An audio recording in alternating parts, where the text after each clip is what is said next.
Let me get your response. I've got to ask you about something that's been getting a lot of play on the blogs, on some of the internet sites, about a town hall meeting that you recently held. Apparently, there was a woman in the audience, and she asked about a friend who was losing her job and that she needed surgery. And I'm going to play a part of your response to that woman's question on how her friend should get help. Sure. I'm asking you, what would you do if this were your close relative? First of all, I guess I would ask what the situation is in terms of income eligibility and the existing programs that are out there.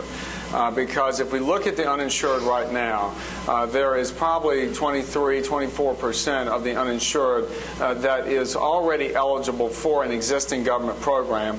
I know that there are programs, there are charitable organizations, there are hospitals here who do provide charity care, that if there's an instance of indigency and the individual is not eligible for existing programs, that there can be some cooperative effort.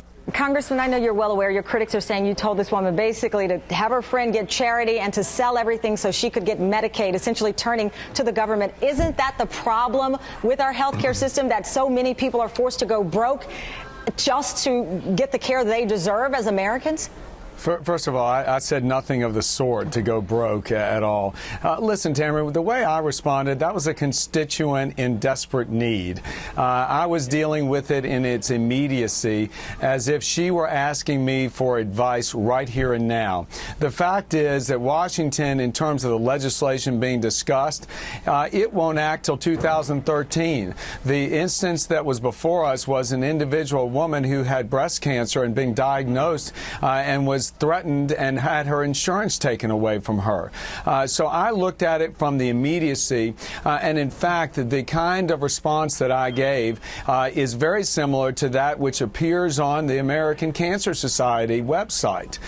It is in no way intended to say exactly what you are saying. In fact, some of the hyperbole on the blogs around this incident is very harmful to the discussion of what we're trying to do here in Washington, which is reflective of the fact that none of us accept the status quo. None of us like the situation that this woman's friend finds herself in, and we're trying to find an answer so that we can get reform that works. But in this particular case, it was the immediacy of the question that I was responding to. Okay, let me ask you all.